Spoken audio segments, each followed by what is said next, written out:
Mazón, ¿qué hacías el día de la inundación?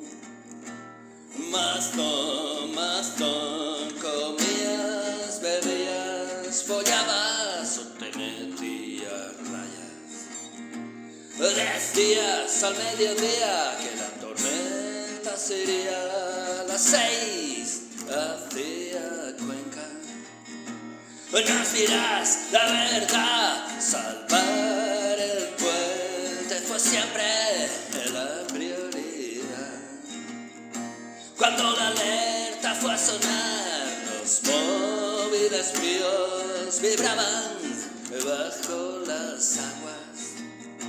Las calles eran ríos y los coches flotaban como árboles encendidos de la vida. Pasan las horas y los días, pero la ayuda nunca llega, solo el pueblo salva al pueblo. Pronto el fango todo pudre, con el rey, con los fachas, los políticos y los youtubers. Pasan las horas y los días y la justicia nunca llega, negligentes, criminales y sinvergüenzas. Una riada de millones llega ahora y ya se afilan los dientes, los tiburones.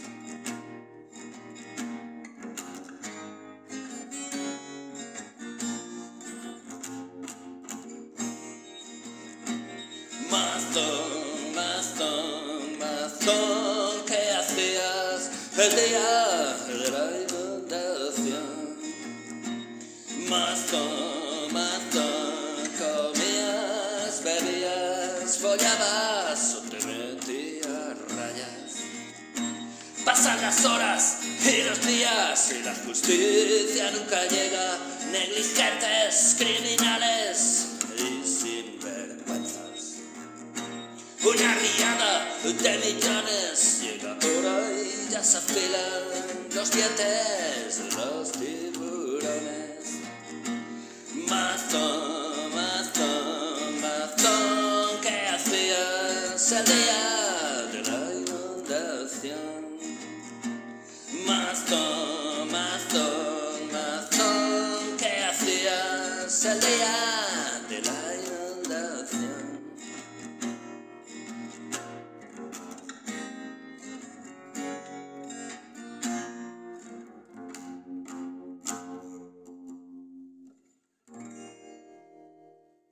¡Eres un ladrón! ¡Te has cargado a toda la gente! ¡Y todavía vienes con esa cara!